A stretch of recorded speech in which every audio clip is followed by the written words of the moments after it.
शेतकरी बंधू नमस्कार. शेतकरी बंधूंनो, आज आपण एक माहिती जाणून घेणार आहोत ती म्हणजे खरीप हंगाम मध्ये जे आपले नैसर्गिक आपत्ती किंवा अतिवृष्टीमुळे शेतपिकाचे नुकसान झाले होते, ते नुकसानीचे जे अनुदान आहे ते बँक खात्यामध्ये जमा होण्यास सुरुवात झालेली असून अजूनपर्यंत काही शेतकऱ्यांच्या खात्यामध्ये अनुदान जमा झाले नाही.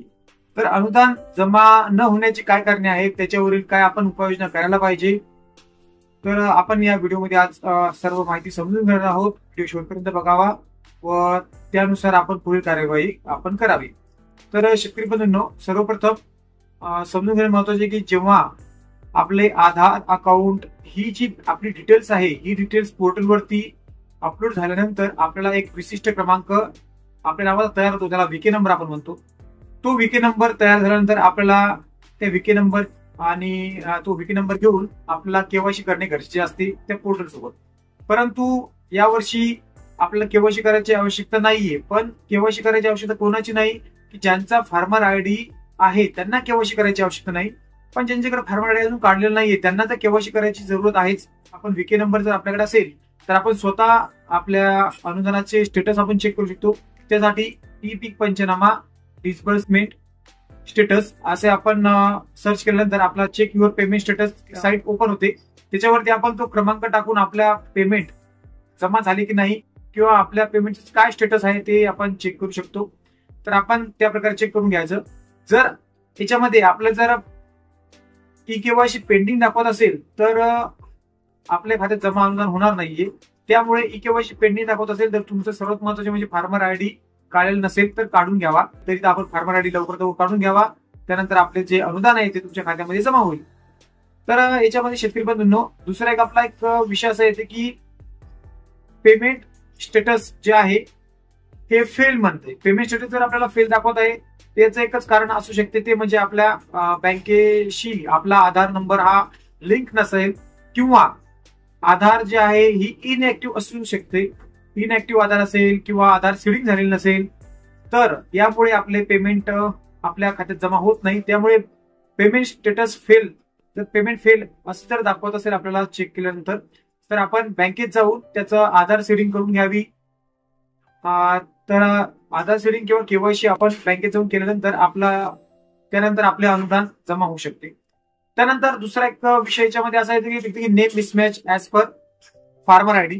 तर असं जर आपल्याला त्रुटी दिसत असेल तर याचा अर्थ असा आहे की आपला आधारवरील जे पूर्ण नाव आहे आणि आपल्या फार्मर आयडी किंवा आपल्या सातबाऱ्यावरती जे पूर्ण नाव आहे या दोन्ही नावामध्ये तफावत असल्यामुळं आपले ते पेमेंट जमा झालेलं नाहीये. तरी असे जर असेल तर आपण तहसील कार्यालय असेल मिसमॅचची आधार आणि सातबारा त्यांच्याकडे जमा करून द्यायचा आहे. ते त्यावरून ते पोर्टलवरती आपले जे नाव आहे त्या नावाप्रमाणे पुढील कारवाई करतील. ई पीक पंचनामा पेमेंट स्टेटस याच्यावरती विके नंबर जर आपल्याला उपलब्ध असेल तर आपण स्वतः स्टेटस चेक करू शकतो. स्टेटस चेक करता आलं, स्वतःला नाही आलं तर आपण तहसील कार्यालयात जाऊन स्टेटस चेक करून घ्यायचं. त्याच्यामध्ये काय त्रुटी ते बघून घ्यायची व त्रुटी पूर्तता करून आपले अनुदान आपल्या जमा होण्यास मदत मिळेल. तसेच शेतकरी बंधूंनो, 10,000 रुपये प्रति हेक्टरी रब्बी हंगामासाठी बियाणे खरेदीसाठी जी देय असलेली रक्कम आपल्या खात्यामध्ये जमा होण्यास सुरुवात झालेली आहे. आणि ही रक्कम आपल्या जर अगोदर अनुदान जमा झाले असेल, नुकसानीचे अनुदान आपल्या खात्यात जमा झाले असेल तर ही रक्कम सुद्धा त्या पोर्टलवरून डायरेक्ट तुमच्या खात्यामध्ये जमा होण्यास सुरुवात झालेली आहे. ज्यांची कोणी जमा झालेली नाही त्यांची येत्या काही दिवसात जमा होऊन जाईल.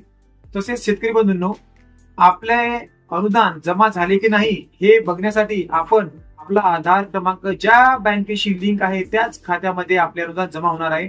दुसऱ्या कुठल्याही बँकेत आपल्याला जाऊन तपासणी करायची आवश्यकता नाही. आपला जो आधार नंबर आहे हा आधार नंबर आपला कोणत्या बँकेशी लिंक आहे हे बघायसाठी आपण UID या पोर्टलवरती जाऊन या ठिकाणी आपला आधार क्रमांक टाकल्यानंतर आपल्याला तिथे आपण बघू शकतो की आपला आधार नंबर कोणत्या बँकेशी सीडिंग आहे. तर आपण त्याच बँकेत जाऊन पेमेंट जमा झाले की नाही हे तपासून घ्यावे.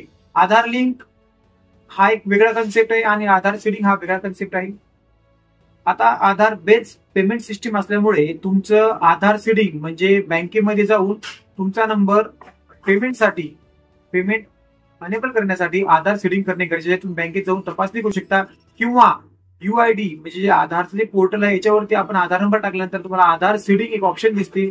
त्या ऑप्शनवरती क्लिक केल्यानंतर तुम्ही स्वतःचा आधार नंबर टाकायचा. त्यानुसार तुम्हाला दिसते की तुमचा आधार हा कोणत्या बँकेशी सीडिंग आहे. तर आपले त्याच बँकेत तुमचे अनुदान जमा होईल. जर तुमचा आधार सेटिंग एखाद्या बँकेत दाखवत असेल आणि तरी सुद्धा तुमच्या अनुदान जमा नाही झाले, तर तिथे बघायचं की आपला आधार इनऍक्टिव्ह दाखवत आहे का. जर इनऍक्टिव्ह दाखवत असेल तर आपल्याला त्या बँकेत जाऊन केवायसीची प्रक्रिया पूर्ण करावी लागेल. त्यासाठी तुम्हाला काही कागदपत्र, आधार वगैरे हे जी कागदपत्र आहेत तुम्हाला ते तिथे घेऊन जावे लागतील व ते तुम्हाला जे इनऍक्टिव्ह आधार दाखवत आहे तिथे तुम्हाला केवायसी पूर्ण प्रक्रिया करून तुम्ही ते अपडेट करू शकता. तर ही पूर्ण प्रक्रिया झाल्यानंतर अनुदान हे आपल्या बँक खात्यामध्ये, आधार बँक खात्यामध्ये जमा होते. तर अशा प्रकारे आपण नुकसान भरपाई आपल्या खात्यात जमा झाली की नाही ती तपासू शकतो. आणि अशा प्रकारे शेतकरी बंधूंनो, ही माहिती ज्यांचे अनुदान जमा नाही झाले त्यांच्यापर्यंत पोहोचवावी व त्यांना पुढील काय कारवाई करावी त्यांनी त्याबद्दल त्यांना कल्पना द्यावी. तर सर्व शेतकऱ्यांचे धन्यवाद.